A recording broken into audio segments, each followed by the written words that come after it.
Bienvenidos amigos, bienvenidos a Curiositats Televisión, a este programa de historia en vuestra casa, en vuestro teléfono, en vuestra tablet. Bienvenidos a la Biblioteca de la Historia. Hoy, siguiendo el camino de hace 2 semanas, seguimos en tierras vaticanas y lo hacemos con un libro, un espectacular libro que seguramente os pondrá la piel de gallina. Seguimos con esos misterios escondidos dentro de tierras vaticanas que os contamos aquí en la Biblioteca de la Historia. Y como hemos dicho, empezamos con un libro, el libro secreto de Satanás, y al lado nuestra compañera inseparable, nuestra compañera de ruta, nuestra conductora, Ana María Ochoa. Ana María, ¿qué tal? ¿Cómo ha ido la semana? Bien, David, y me imagino que para ti también y para los seguidores también. ¿Qué nos cuenta esta semana de este libro secreto de Satanás? ¿Qué podemos encontrar en él? Pues es un libro que en teoría está guardado en los archivos del Vaticano y el verdadero nombre de este libro es el Gran Grimorio. Que ese sería su título original, ¿no? O Evangelio de Satanás también, ¿no? Que sí, contiene textos misteriosos y aterradores que es increíble que lo haya escrito la mano de un hombre. Y se encontró en el 1750 aproximadamente y hay una guía detallada sobre las diversas maneras que hay de invocar a las presencias malignas. Este libro, recordamos que se encuentra en el resguardo de los archivos secretos del Vaticano, Ana María. Está escrito por Honorio de Tebas, más bien conocido por los expertos del ocultismo como el Papa Honorio III. Háblanos de este Papa, o háblanos también de este libro. Pues según estos expertos, David, es uno de los libros de ocultismo más temidos en toda la historia porque está lleno de leyendas y datos que despistan a veces hasta los propios expertos.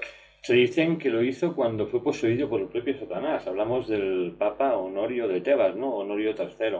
Sí, porque dice que dentro de ese libro están las maneras en las que un ser humano puede entrar en contacto con seres o energías de otras dimensiones, tanto ángeles como demonios como fantasmas. Bueno, yo de los fantasmas sabes que discrepo mucho, siempre hablo de energías, pero bueno, sí, realmente este libro hizo mucho daño y lo tienen guardado a paño y a cal y paño, como se dice, porque tienen mucho miedo a lo que allí se puede encontrar. Incluso el contenido del mismo ha sido estudiado por historiadores de diferentes épocas, quienes han dudado en clasificarlo como uno de los libros mágicos más peligrosos que se haya escrito. ¿Puedes hablarnos de cómo fue descubierto? Sí, David fue descubierto en la tumba del rey Salomón en Jerusalén, por ahí en el año, como hemos dicho, 1750. Y esa leyenda de ese libro lo que ha hecho ha sido crecer cada día más. En él se puede invocar a Satanás en persona y a su ministro. E incluso se puede llegar a hacer pactos con él. Decimos que estamos hablando del libro Gran Grimorio, o el libro de Satanás, que contiene al detalle todo lo necesario para hacer conjuros, maldiciones, sanaciones o cástigos, gracias a la intervención, según ellos, de seres sobrenaturales. Circulan muchas copias por el mundo, Ana, pero especialmente hay una que, que se dice que entre el círculo de practicantes de la magia, de ritual vudú de Haití, hace mucho ruido, ¿no? Sí, hay muchas copias entre los que procesan el vudú en Haití o la magia, pero el verdadero está guardado bajo vigilancia extrema en el Vaticano.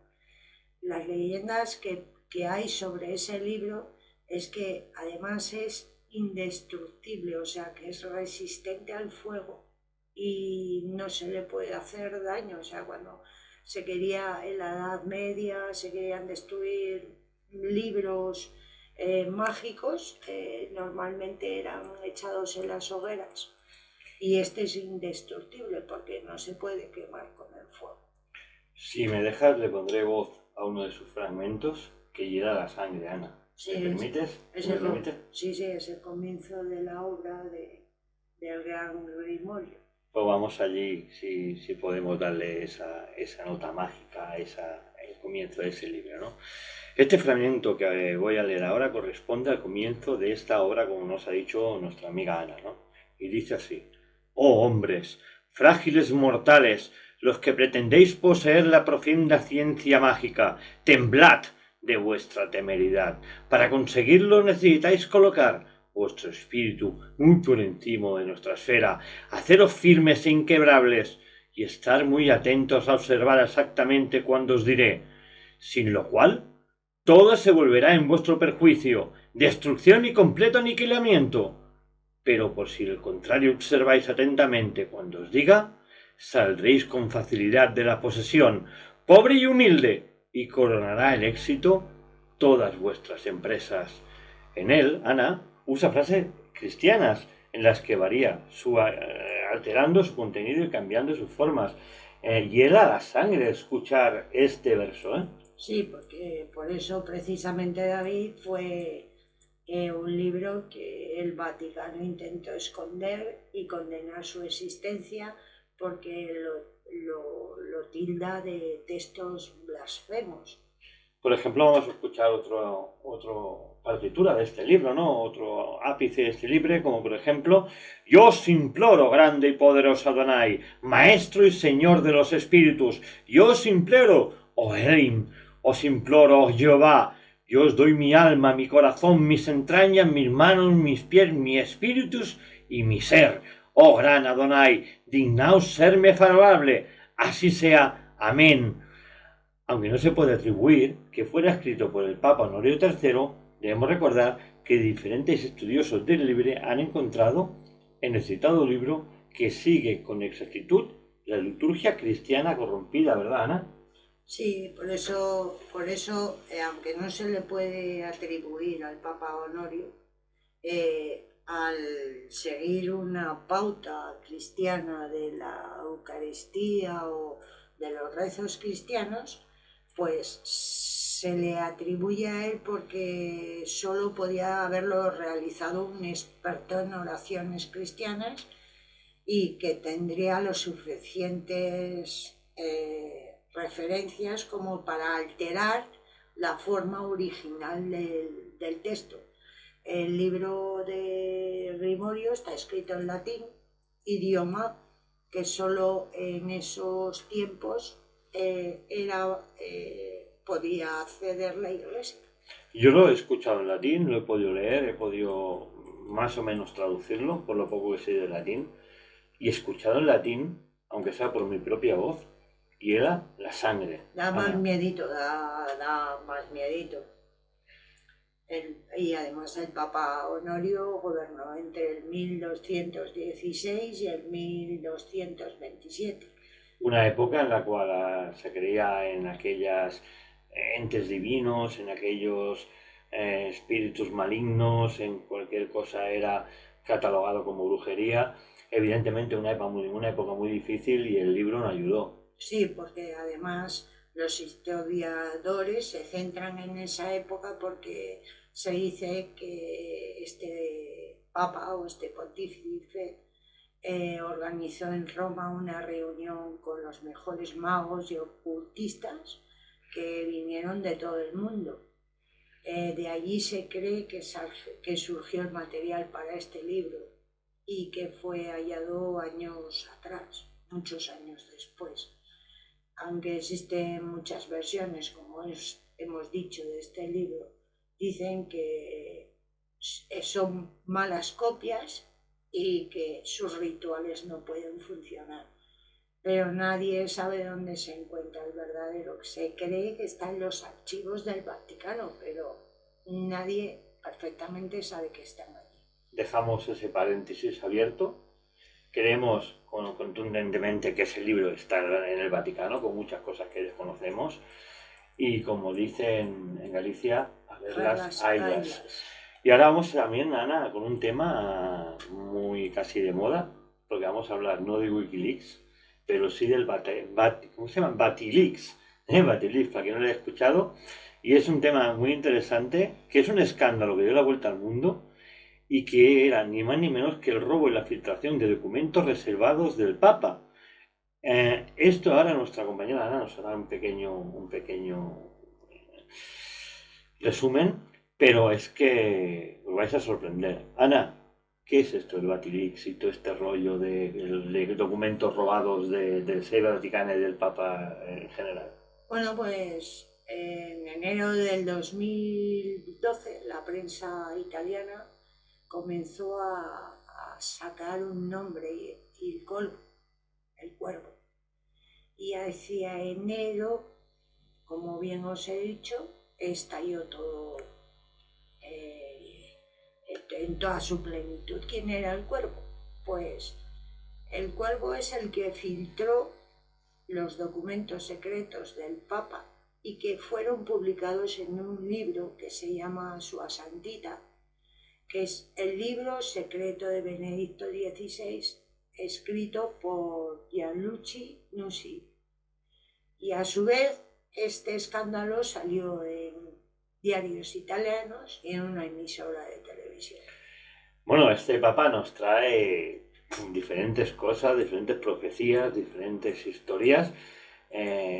Recordemos que Benedicto XVI era el Papa que renunció al papado a favor del nuevo Papa. Pero este Papa Benedicto XVI será conocido como el Papa mejor preparado de su pontificado, Ana. Sí, porque Joseph Ratzinger, que es así como se llama, fue un erudito en todas las ciencias, en el ocultismo, por eso fue elegido papa. También fue condenado como comunista, ayudante de alemanes, pero vamos a dejarlo aparte. Y el día que estaba presente ante 70 purpurados, que se sorprendieron al escuchar, porque estaban en un cónclave en el que iban a nombrar a nuevos cardenales. Allí reunidos, el Papa Benedicto pronunció unas palabras en latín y les declaró que por su avanzada edad ya no tenía fuerzas para ejercer adecuadamente el pontificado y para gobernar el trono de San Pedro, que era lo que se le había encomendado, pues que ya no tenía ni el cuerpo ni el espíritu, la fuerza que tuvo cuando fue elegido. Y estas palabras dieron en pocos segundos la vuelta al mundo. Pero vayamos al comienzo del escándalo, ¿no? Que a pesar de la contundente claridad del Santo Padre se destapó un escándalo en los medios, incluso en círculos eclesiásticos. Pero ese escándalo, el escritor Joan Linucci en su libro destapó una serie de documentos que demostraban casos de corrupción en la Santa Sede. Ana, ¿qué nos puedes decir de esto? Pues se cree que a través de documentos filtrados por Paolo Gabriele, el mayordomo del Papa Benedicto XVI, se encontraron referencias de esos casos de corrupción y la Fiscalía Vaticana comenzó a investigarlos. En estos documentos se hacía referencia a una inversión secreta que la Secretaría del Estado de la Santa Sede había gastado casi 180 millones de euros en un edificio de 17.000 metros cuadrados, pero en un barrio londinense, David. O sea que, en pocas palabras, el Vaticano se sumó al caballo de la inmobiliaria, ¿no? Al caballo de ganar dinero a través de los bienes e inmuebles y gastando dinero pues, de los fieles que depositaban su dinero allí por el hecho de ser cristianos y querer que el pontificado fuera un poquito mejor o ayudar a la iglesia, ¿no? Estamos hablando de un fondo abusivo de casi 650 millones de euros, ¿verdad, Ana? Sí, bueno, el fondo, 650 millones de euros estaban en la Secretaría del Estado, que es como bien dices, que provenía de las donaciones que los fieles hacen cada año al Papa a través del el llamado óbolo de San Pedro, que es en que en teoría con ese dinero sufraga obras de caridad y el coste de los mantenimientos de las iglesias. Lo que más duro, lo que más me sorprende, que el Vaticano lleva desde 2013 sin dar ninguna explicación de cuánto recauda y cómo se gastan esas limosnas. Me parece sorprendente en el siglo que estamos que las cuentas del Vaticano no sean transparentes y públicas. Bueno, porque el Vaticano es independiente, es una ciudad independiente y evidentemente Eso claro, ellos hacen claro. las leyes y ellos las cumplen. Lo que ocurrió aquí es que un periodista del diario El Expreso, Emiliano Fittipaldi, vaya el nombre, tuvo acceso a esos secretos, a esos papeles, a esos informes, en el que allí se aseguraba, y la Fiscalía Vaticana, o sea, la Fiscalía formada por curas y cardenales, aseguraban que existían graves indicios de malversación, estafa, abuso de poder y blanqueo de capitales. Todo esto por la Curia Vaticana, evidentemente. Exactamente, eso es lo sorprendente. Bueno, el nombre de Fittipaldi suena sorprendente. No me extrañaría que tuviera que salir corriendo como su antecesor en la Fórmula 1, ¿eh? Bueno, Ana, son muchas también las personas que intentan airear estos secretos que el Papa encierra detrás de las paredes de su habitación privada. ¿Quién es el responsable? ¿Y es el cuervo como así ha sido bautizado en la prensa? Bueno, sí, son muchos los dedos que señalan a un arzobispo, Tarcisio Bertone, secretario de Estado de la Santa Sede. ¿Quién es el que sale beneficiado en las aguas revueltas vaticanas? Pues bueno, me imagino que todos los que estén postulando, porque la salud del Papa ya estaba un poco tocada y claro, todos los postulados estaban pendientes de esa salud y quién podía sentarse en el trono de San Pedro, pero entre los documentos que se idearon Vox Populi, se pudieron encontrar material revelado que el Papa y su número 2, el nombrado Tarcisio Bertone, se llevaban mal y que sus respectivos partidarios y detractores, es lo que te estaba diciendo, se estaban tomando posiciones para tomar este poder. Poder el de la silla, ¿eh? Sí. ¿Qué poder tiene la silla del Papa? Pero no solamente en el Vaticano, sino no solamente en la religión cristiana, sino en todas las religiones terrestres y todos los estamentos políticos del planeta. Hay que ver si es por obra divina o es por interés económico. Pero desde luego, el poder que tiene el Vaticano es brutal, Ana. Bueno, entre ellos también estaban esas rencillas como en anteriores siglos, porque también se vio y salió a la luz el contenido de una carta que el cardenal colombiano Darío Castrillón Hoyos. Perdona que te interrumpa, Ana. Si no me equivoco, esta carta es una carta totalmente confidencial del mismo padre, ¿no? Sí, sí, es que todos los documentos que saltaron a la luz eran confidenciales de Benedicto XVI, que te sorprenderá otro más. El colombiano cardenal Darío, en una gira en China que estaba con el Papa, con el arzobispo de Palermo, Paolo Romero, le dijo que el arzobispo de Palermo, Paolo Romero, le había dicho que el Papa moriría en 12 meses. O sea, sabía hasta los meses que le quedaban al Papa para morir. Si nos ponemos un poquito en la historia, en esos 12 meses coincide con una visita del Papa en China, ¿no? Sí, sí, así es. En la visita esa de China se puso en contacto con él, como no pudo hablar, pues le mandó esa carta. Pero también se reunió con con el presidente de la República Italiana, Giorgio Napolitano, para tratar el caso de un periodista acusado de acoso a la mujer de un hombre con el que había mantenido relaciones homosexuales. O sea, la iglesia hacía como la mafia, meneaba sus tentáculos, pero esta acusación resultó ser falsa, pero a este periodista le costó su renuncia en ese famoso periódico y se responsabilizó al arzobispo Bertone. También en esos documentos secretos se habló sobre Silvio Berlusconi y su relación con Rubí y la prostitución de menores.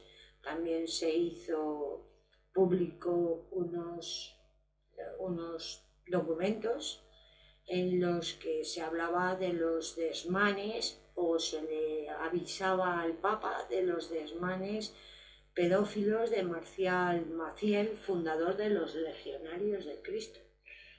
Que eran conocidos y silenciados en la Santa Sede. Así es. Este grupo siempre estaba silenciado, incluso la Iglesia Católica ha negado que estén dentro del Vaticano, pero realmente están allí, ¿eh? Sí, David, y esta en la que nos toca más directamente, aparecieron unos documentos en los que se dice que el Papa había mantenido conversaciones privadas y que había recibido cartas de denuncia que recogía de la banda terrorista ETA. Ana, la banda terrorista ETA, hay mucho que hablar. Algún día hablaremos de su creación, dónde nació, pero no olvidemos que nació dentro de la Iglesia Católica, ¿eh? Sí, bueno, eso es lo que dicen, que ETA nació en un seminario, pero en esas cartas ETA quería hablar con el Papa y le pedían que mediara para el fin de la lucha armada. Pero el cardenal Tarcisio Bertone se opuso tras hablar con el obispo de San Sebastián.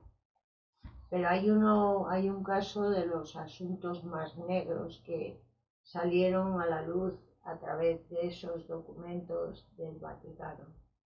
Estamos hablando de que yo me imagino, de la desaparición de esa niña de 15 años llamada Emmanuel Orlandi, Ana. Sí, así es. Emanuela Orlandi, una niña de 15 años que desapareció sin dejar rastro el 22 de junio de 1983.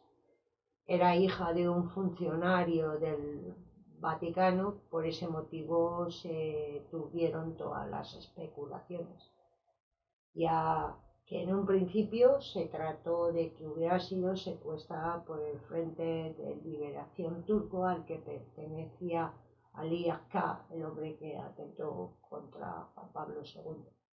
Dicen que allí se recibieron llamadas pidiendo su liberación a cambio de devolver a Emmanuela, pero realmente es un asunto tan turbio, tan oscuro, que no se sabe si el mismo Vaticano ordenó su prisión, ordenó su ejecución o qué pasó con esta niña, porque nunca se ha encontrado jamás su cuerpo ni ninguna pista de ella. Bueno, David, la madre de la niña siempre dijo que la respuesta estaba dentro de los muros del Vaticano. Pero gracias a las investigaciones que hizo la policía, les condujo a una tumba, la de un mafioso, Enrico de Pedis, jefe de la banda de la Mangliana, asesinado en un ajuste de cuentas en 1990, y que fue enterrado en la iglesia de San Apolinar de Roma. ¿Por qué, me pregunto yo, por qué siempre los oscuros negocios de la mafia siciliana, de la extorsión, de la pedología, ¿no? Se llama lo de los niños, a violaciones, ¿por qué no llevan siempre a la misma puerta, a la puerta de la Santa Sede? Bueno, pues también esta policía estaba investigando nuevos asuntos pedófilos en la Iglesia del Vaticano y que había un cardenal implicado en ello.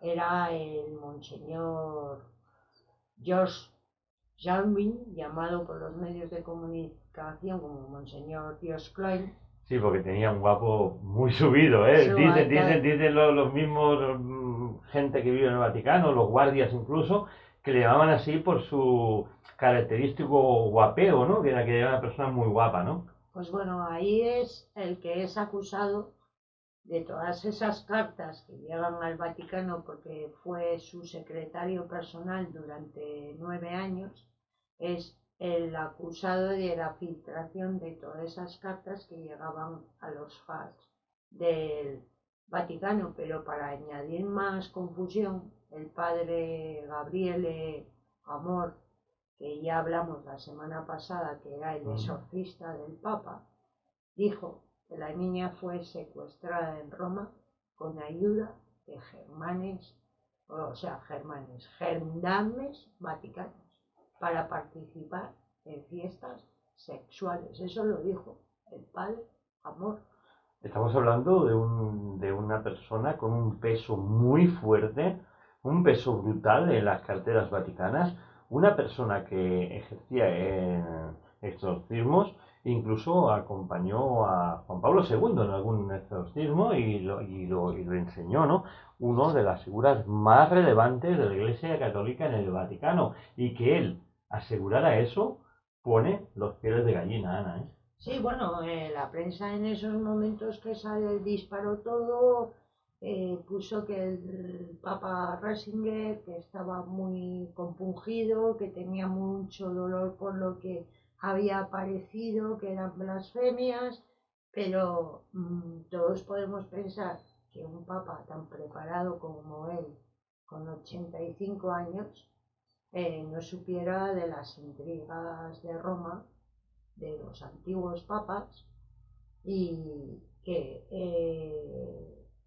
él era el que formó y se puso a cargo de la Congregación de la Doctrina de la Fe, es decir, la sucesora de la antigua Inquisición. Las que quemaban monjas, ¿eh? Recordemos que la Santa Inquisición eran las que quemaban monjas, y por el hecho de ser diferente igual acababas en una máquina de tortura o simplemente quemado en una cruz bajo montones de paja, ¿no? Simplemente por no congregar en sus ideas, ¿no? Pues imaginaros señor. Eso es lo que decimos, que la disculpa de Ratzinger de que él desconocía, a ver, él era un alto cargo y sabía muy bien de todas las intrigas y todo lo que estaba escondido en el Vaticano. Además, estaba preparando el camino para que le sucediera un cardenal que era amigo de él, próximo a él, que se llamaba Angelo Scola,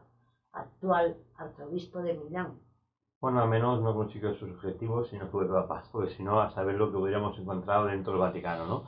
Y ahora seguimos con otro tema del Vaticano, no nos vamos a mover de ahí durante este programa.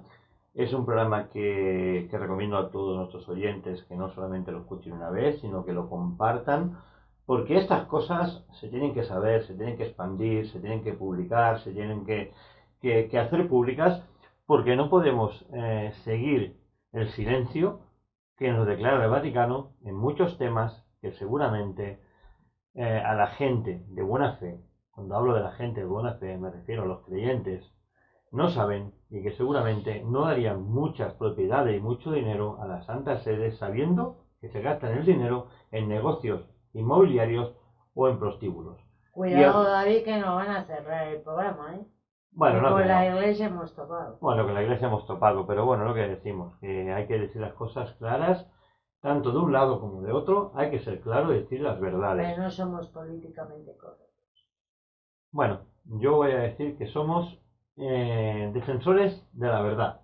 Y eso va con la bandera siempre por delante, la verdad. Pues sigamos con el obelisco de la Plaza de San Pedro del Vaticano. Sí, un obelisco robado. O sea, estamos hablando que la Iglesia ha violado, ha matado, ha extorsionado, ha tocado a niños, ha hecho negocio inmobiliario y ahora nos encontramos con un robo. Ana, explícanos eso de este robo. Sí, bueno, pues es curioso que el obelisco que todos conocemos en el centro de la plaza de San Pedro en el Vaticano es de origen egipcio. Aunque no tiene inscripciones, que no se puede datar exactamente de qué faraón vino, pero viene de Egipto y que tiene o fue construido entre 1000 y 2000 años antes de Cristo. Estamos hablando de una pieza de gran valor arquitectónico e histórico que, por el simple hecho de estar allí, es casi imposible que los historiadores lo puedan estudiar, lo puedan datar o puedan darnos más historia de ello. Por tanto, tenemos en el centro del Vaticano una pieza arqueológica que nos está robando a todos los seres del planeta una parte de nuestra historia. Sí, bueno, este obelisco se encontró en Heliópolis, cerca del Cairo, y el emperador Augusto lo hizo trasladar primeramente desde allí, desde el Cairo, hasta Alejandría, donde quedó instalado. Posteriormente, después, Calígula cogió el obelisco y dijo que se lo llevaba a Roma y lo pondría en la colina vaticana para adornar el espacio occidental, digamos la espina, donde dan vuelta las cuadrigas romanas con los caballos. ¿Y qué se le ocurrió? Pues traérselo desde Egipto, para lo cual pues tuvo que construir, que eso podemos hablar un día, un barco de más de 100 metros de largo. Estamos hablando de una eslora, de un barco de 100 metros, que en aquella época era casi imposible construirlo con maderas y cuerdas, porque recordemos que no había clavos, eran cuerdas y algunas punchas de hierro en forma de clavos, pero que no aguantaban esa presión del agua, ¿no? Y muchos de ellos eran atados con cuerdas, ¿no? Ahora nos vamos, si no me equivoco, al año 37 después de Cristo, ¿no? Con este obelisco. Sí, allí lo instaló Nerón y construyó el famoso conocido circo de Nerón, donde según fuentes cristianas, allí murió San Pedro. Un personaje Nerón que en la historia nos ha dejado tantas cosas. Nos dejó la máquina de vapor, nos dejó la máquina expendedora, sí, una máquina expendedora de agua sagrada, en el cual tú introducías 2 dracmas y te sacaban vaso de agua. Y estamos hablando del siglo II antes de Cristo, o sea, increíble. Y luego también nos inventó las puertas correderas a través de vapor y otros inventos como la fuente hidráulica. Estamos hablando de Nerón, ¿eh? Estamos hablando de romanos. ¿Eh? O sea, imaginaros que desde los romanos se inventó nada nuevo y Nerón era un genio inventor que si no se hubieran quemado seguramente los archivos de Alejandría, la biblioteca de Alejandría, la humanidad seguramente estaríamos 300 años más avanzados, ¿eh, Ana? Pues sí, porque hay que recordar que el gobierno romano era muy machista y la biblioteca de Alejandría era liderada por una mujer.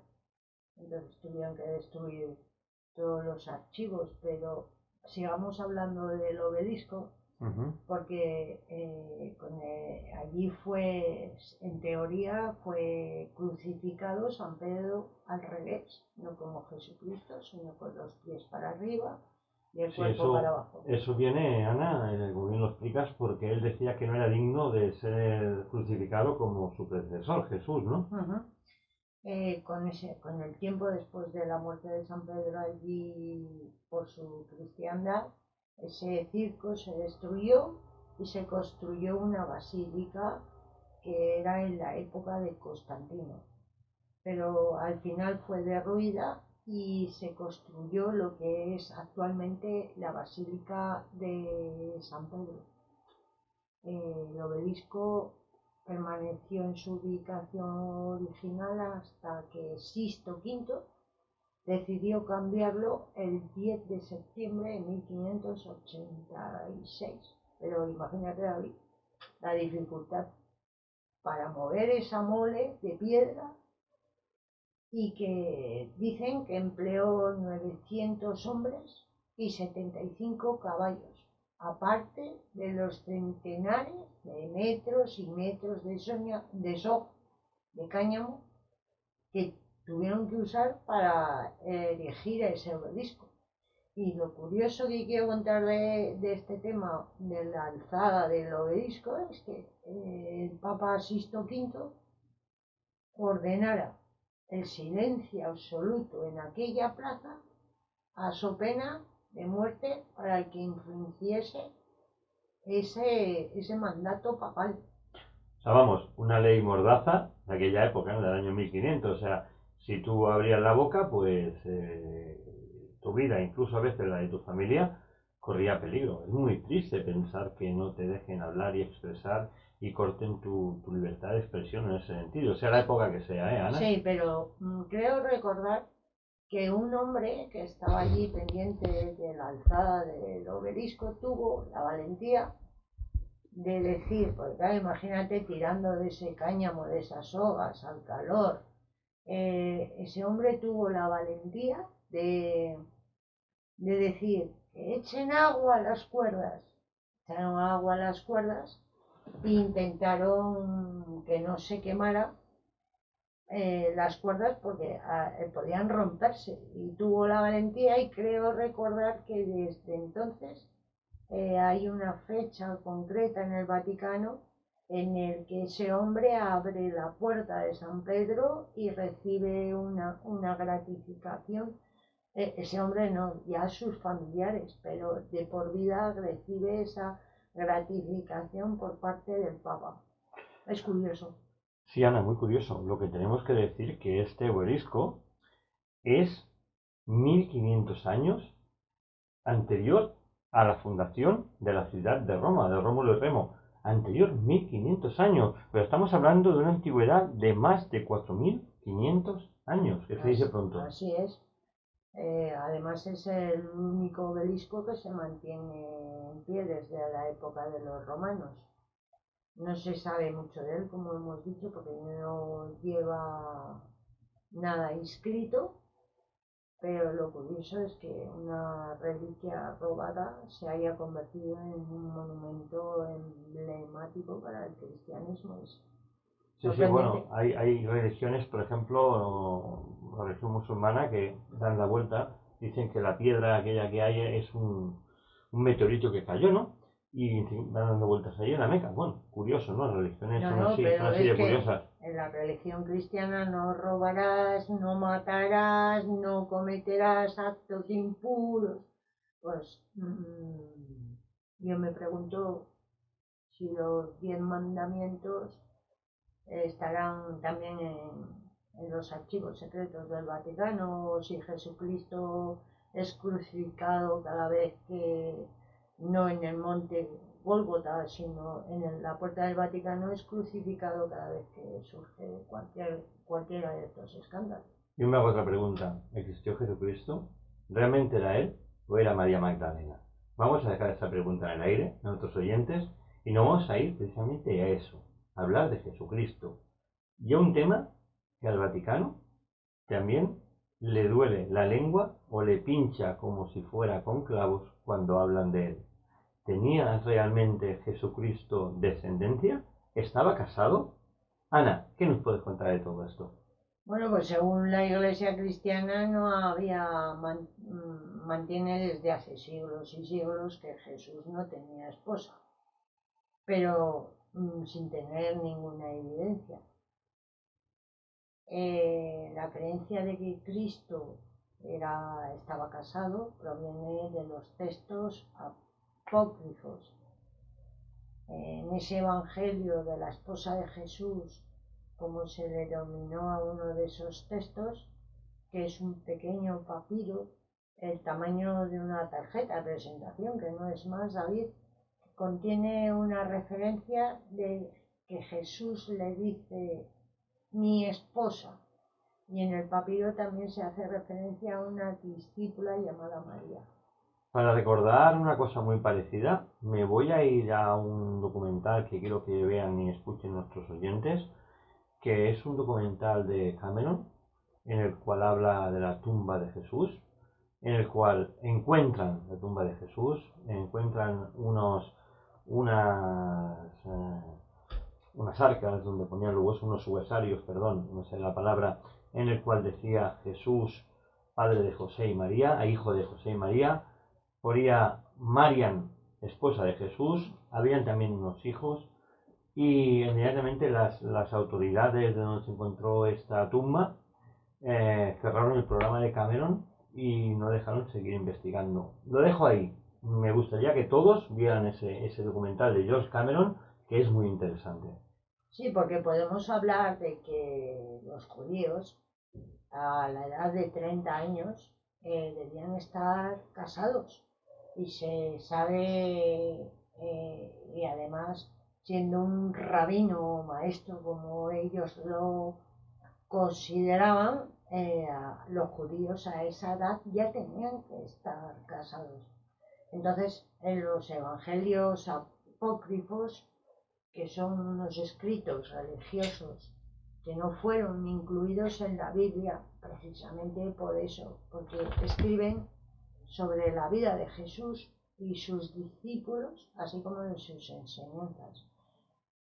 ¿Por qué esos evangelios no forman parte de la Biblia? Porque cuando fueron leídos no fueron respetados, la antigüedad que tenían.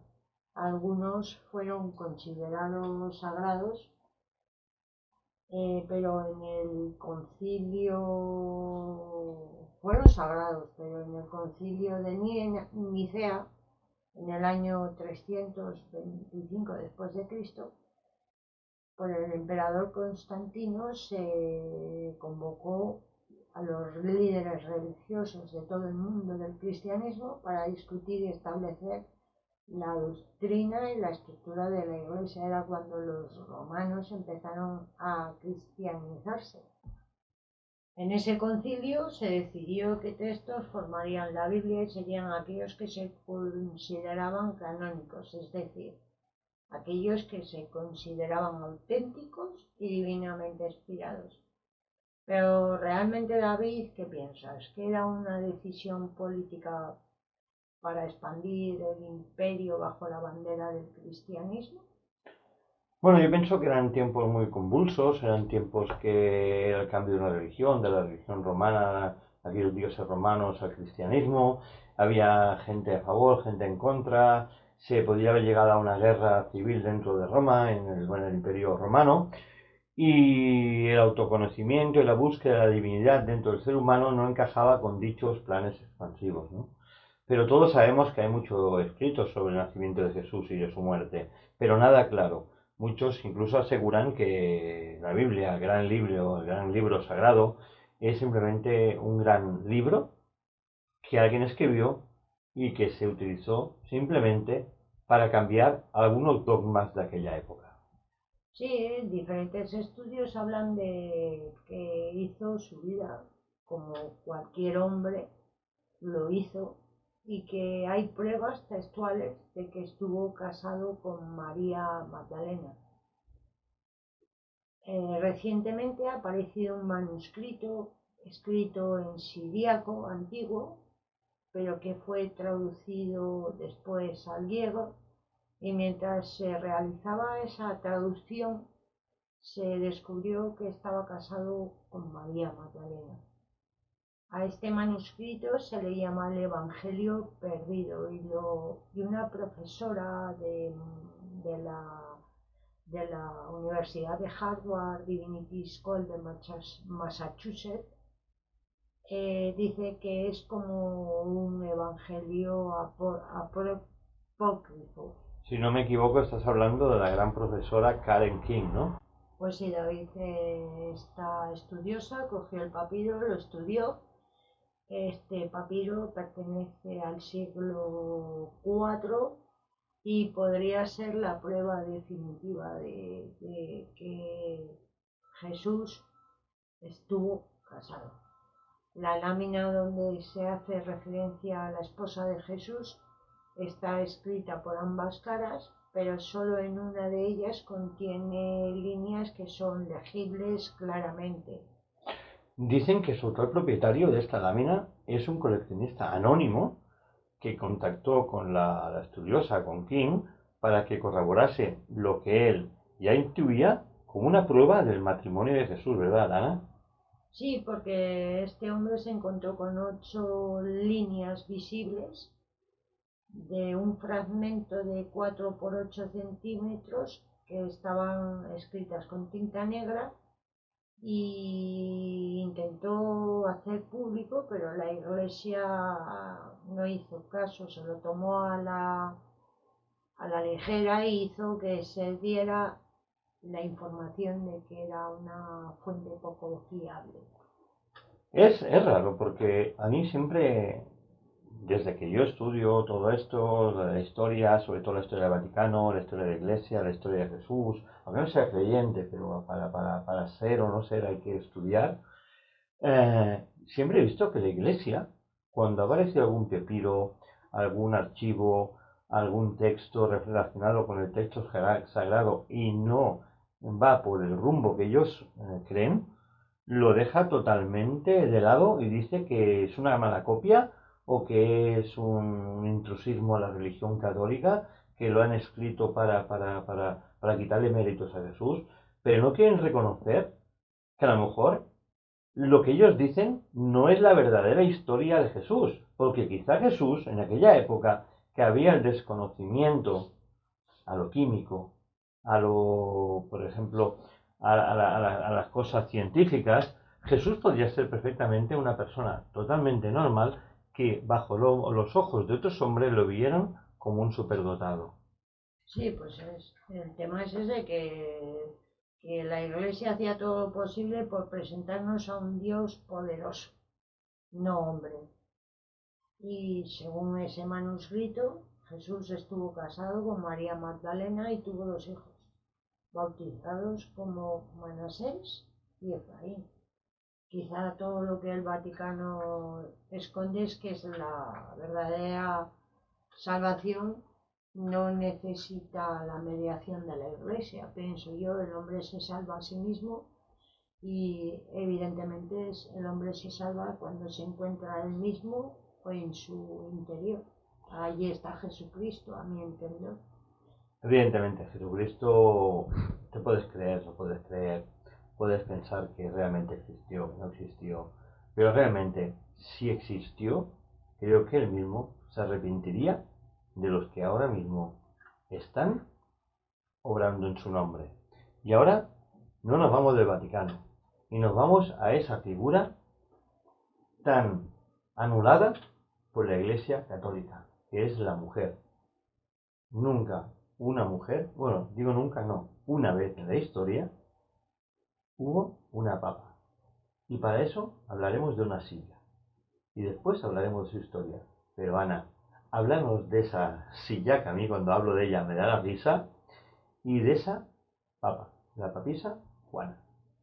Sí, bueno, pues todo comienza en los secretos que hay, no sabemos lo que se esconde ahí abajo en el Vaticano. En el Museo del Vaticano hay un asiento papal conocido como sedia estercoraria, que es una silla que lleva un agujero en medio y sobre el que se sentaba el candidato o prelado más joven que había cuando se sentaba aquella persona en esa silla en el agujero, digamos que el novicio más joven que estaba en la congregación palpaba los genitales por debajo del asiento y gritaba Duos habet et bene pendentes. que quiere decir tiene dos y cuelgan bien. O también abreviado testiculus habet, tiene testículos. O simplemente también la palabra habet, que tiene. Explícanos estas tres frases, Ana.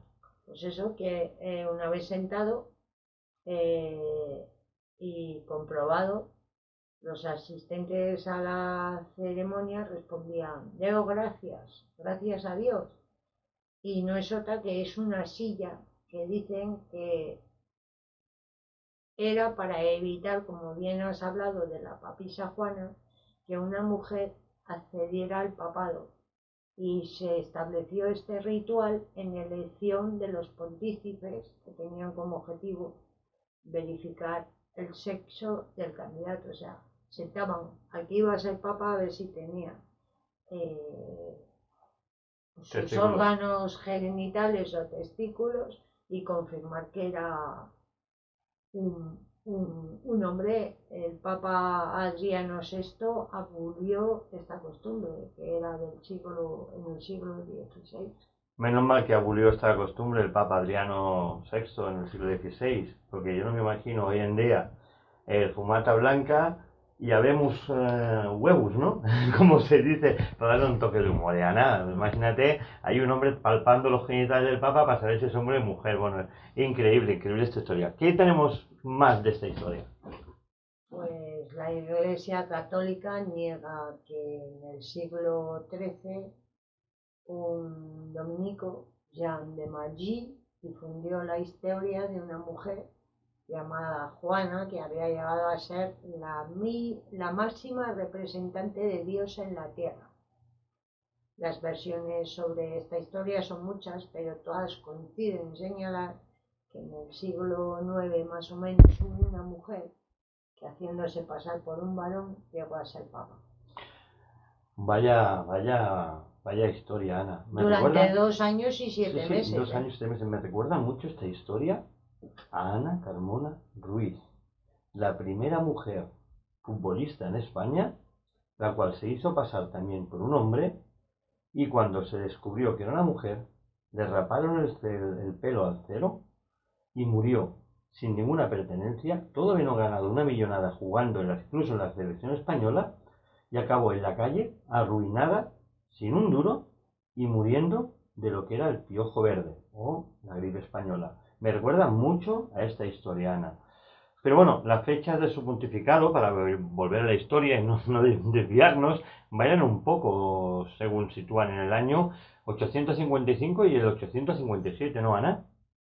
Sí, la lista oficial de papas hubiera sido, el nombre verdadero de ella hubiera sido Benedicto III, y otros aseguran que fue en el 872 cuando apareció esta papisa, lo que le hubiera correspondido que la llamarían Juan VIII. Si esta historia es cierta, la papisa Juana nació, bueno, si es cierta, esta historia es una historia sorprendente, pero recordemos que la papisa Juana, según estos documentos, nació en Maguncia, y dicen que era muy inteligente y amante del conocimiento y de muchas otras cosas que rodea la historia, ¿no? También hay varias versiones sobre por qué escondió su feminidad, pero se cree que a ella le gustaba estudiar y por ser mujer no podía estudiar.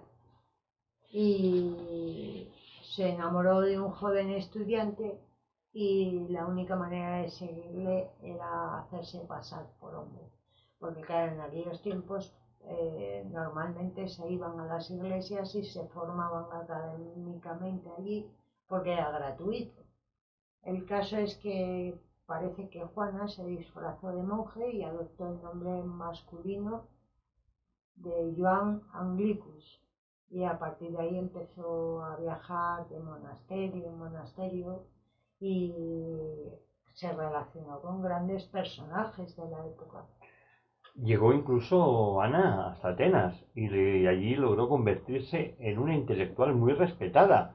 Incluso su fama llegó hasta Roma, donde conquistó de tal modo la ciudad que fue nombrada papa. Así es, según la leyenda, su pontificado fue bueno y prudente. Pero ¿sabes qué ocurrió, David? Novio, estudiante, mujer, se quedó embarazada. Los vicios de la iglesia. Unos dicen que de un monje y otros que el padre era el embajador de Lamberto de Sajonia. Las enormes túnicas le favorecieron que disimulara su embarazo, pero un día, mientras atravesaba la ciudad en medio de una procesión, Juana se puso de parto y dio a luz delante de todo el mundo. Dicen o cuentan que la gente enfurecida la lapidó. Una de dos historias, pero te voy a dejar que las cuentes.